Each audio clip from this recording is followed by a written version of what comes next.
அனைவருக்கும் வணக்கம். வெற்றி செய்தி சேனலின் வாயிலாக இப்பொழுது நாம் ஒரு முக்கியமான பதிவை காண இருக்கிறோம். பஹல்காமில் நடந்த பயங்கரவாத தாக்குதலுக்கு பதிலடியாக ஆபரேஷன் சிந்தூரை நடத்திய இந்திய ராணுவம் பாகிஸ்தானில் உள்ள பயங்கரவாத முகாம்களை தாக்கியது. அதற்கு முன்னதாக இரு நாடுகள் இடையே நிலவிய மோதல் போக்கு காரணமாக இந்தியா பாகிஸ்தானுடனான சிந்து நதிநீர் பகிர்வு ஒப்பந்தத்தை ரத்து செய்தது. தற்போது இரு நாடுகளிடையே போர் நிறுத்தம் ஏற்பட்டுள்ள நிலையில் ஐநா சபையில் இரு நாடுகள் இடையேயான விவாதம் நடந்தது.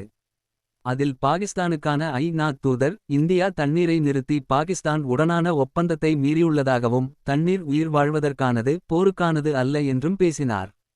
அப்போது ஐநாவுக்கான நிரந்தர இந்திய தூதரான பர்வதனேனி ஹரிஷ் பேசினார். அதில் அவர் இந்தியா எப்போதும் அண்டை நாடுகளை மரியாதையோடே நடத்தி வந்துள்ளது. சிந்து நதிநீர் பகிர்வு ஒப்பந்தத்திற்கு முதலில் முன் வந்ததே இந்தியாதான்.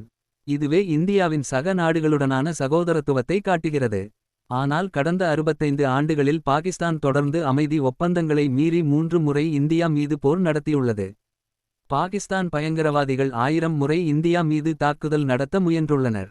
கடந்த 4 தசாப்தங்களில் பயங்கரவாதிகள் தாக்குதலால் இந்தியாவில் குறைந்தது 20,000 பேர் பலியாகியிருப்பார்கள். இத்தனை ஆண்டுகளில் பயங்கரவாதத்தை ஒழிக்க பாகிஸ்தான் எந்த முயற்சியும் எடுக்கவில்லை. சில பயங்கரவாத தாக்குதல்களில் பயங்கரவாதிகளுக்கு பாகிஸ்தான் அரசு ஆதரவாக இருந்ததை இந்தியா ஆதாரங்களுடன் வெளிப்படுத்தியுள்ளது. சிந்து நதிநீர் ஒப்பந்தத்தை பாகிஸ்தான் தொடர்ந்து மீறி வருவதற்கு வலுவான ஆதாரங்கள் உள்ளன என பேசியுள்ளார்.